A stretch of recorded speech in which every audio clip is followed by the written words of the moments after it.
मुख्यमंत्री डॉक्टर मोहन यादव ने विधानसभा समिति कक्ष से पारदर्शी ऑनलाइन प्रक्रिया से चयनित आंगनबाड़ी कार्यकर्ताओं और सहायिकाओं को नियुक्ति पत्र वितरित किए।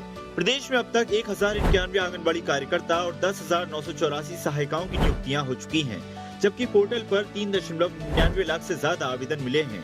मुख्यमंत्री ने कहा कि ये नियुक्ति पत्र बच्चों की मुस्कुराहट, पोषण और मातृ स्वास्थ्य की जिम्मेदारी निभाने का वचन है।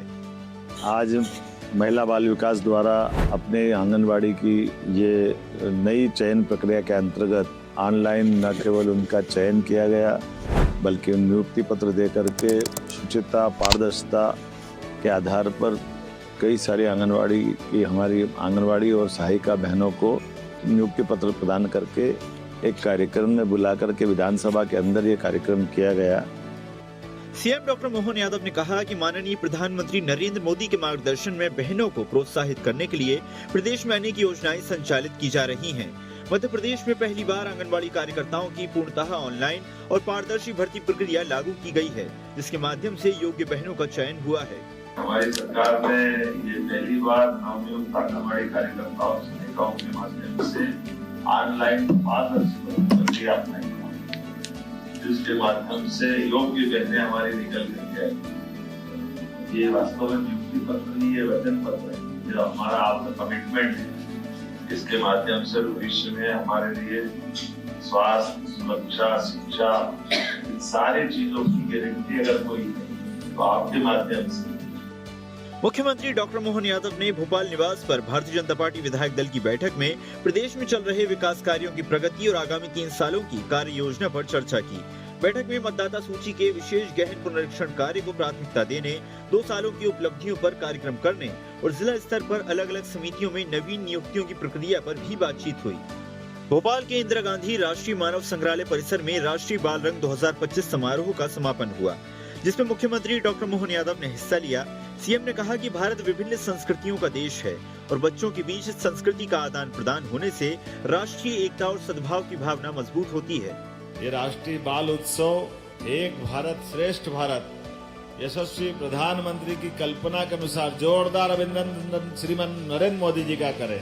हमारे लिए कई कारण से मध्य प्रदेश में कला, संस्कृति, उत्सवों का एक विशेष अलग प्रकार का महत्व है। 2010 से लगातार 15 साल से ये आयोजन की विराटता के आधार पर पूरे देश में हमारी राष्ट्रीय सांस्कृतिक एकता का ये प्रतिरूप बनाती है।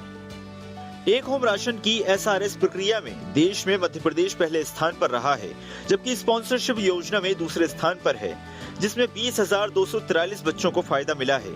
सीएम ने कहा कि मध्य प्रदेश सरकार का प्रण है कि हर वर्ग तक शासकीय योजनाओं का लाभ पहुंचे। मुख्यमंत्री डॉक्टर मोहन यादव ने कहा कि मध्य प्रदेश के स्टेट टाइगर स्ट्राइक फोर्स और वन्यजीव अपराध नियंत्रण ब्यूरो नई दिल्ली की संयुक्त कार्रवाई में वन्य अपराध मामलों में 10 सालों से वांछित एक अंतर्राष्ट्रीय स्तर के आरोपी को सिक्किम से गिरफ्तार किया जाना बड़ी सफलता है। राज्य सरकार प्रदेश में बाघों समेत सभी प्रकार के वन्य जीवों के संरक्षण और पुनर्वास के लिए पूरी प्रतिबद्धता के साथ कार्य कर रही है। खजुराहो में मुख्यमंत्री डॉक्टर मोहन यादव और कवि कुमार विश्वास के बीच मुलाकात हुई। सीएम ने कहा कि खजुराहो प्रवास के दौरान सुप्रसिद्ध कवि डॉक्टर कुमार विश्वास से आत्मीय और प्रेरक भेंट हुई। आपकी ओजस्वी वाणी और काव्य सृजन समाज में आशा, ऊर्जा और राष्ट्रीय चेतना का संचार करता है। आपसे हुई भेंट आनंददायक रही। मुख्यमंत्री डॉक्टर मोहन यादव ने आज किसान कल्याण तथा कृषि विकास विभाग, उद्यानिकी विभाग की समीक्षा बैठक में 2 वर्ष में हुए कार्यों की समीक्षा की। मुख्यमंत्री ने कहा कि वर्ष 2026 को समृद्ध किसान, समृद्ध प्रदेश की टैगलाइन के साथ कृषि वर्ष के रूप में मनाया जाएगा। कृषि एवं संबद्ध क्षेत्रों के विकास और रोजगार सृजन पर विशेष फोकस रहेगा। किसानों की आय दोगुनी करने से आगे बढ़कर कृषि को लाभकारी, टिकाऊ और तकनीक प्रेरित रोजगार सृजन मॉडल में परिवर्तित करना कृषि वर्ष का मूल उद्देश्य है। आत्मनिर्भर किसान, उन्नत कृषि और कृषकों के हित में बाजार से संबंधों के आधार पर ग्रामीण अर्थव्यवस्था के माध्यम से समृद्ध प्रदेश के निर्माण के विजन से गतिविधियां संचालित की जाएं। मुख्यमंत्री डॉक्टर मोहन यादव ने शुक्रवार को किसान कल्याण तथा कृषि विकास विभाग की समीक्षा बैठक की, जिसमें लखपति दीदी के समान लखपति बीघा का लक्ष्य रखते हुए 1 बीघा से 1 लाख रुपए की कमाई करने वाले किसानों को भी सम्मानित किया जाए। किसानों को बिचौलियों से बचाने और उन्हें बाजार में अपनी उपज का सीधे लाभ दिलाने के लिए आवश्यक व्यवस्था हो। प्रदेश में उद्यानिकी फसलों को बढ़ावा देने और अद्यतन तकनीक का इस्तेमाल कर बेहतर उपज लेने के लिए ग्राम स्तर पर सघन गतिविधियां संचालित की जाएं। साथ ही किसानों तक उर्वरक की आसान पहुंच सुनिश्चित करने के लिए अद्यतन तकनीक का उपयोग करते हुए कार्य योजना बनाई जाए।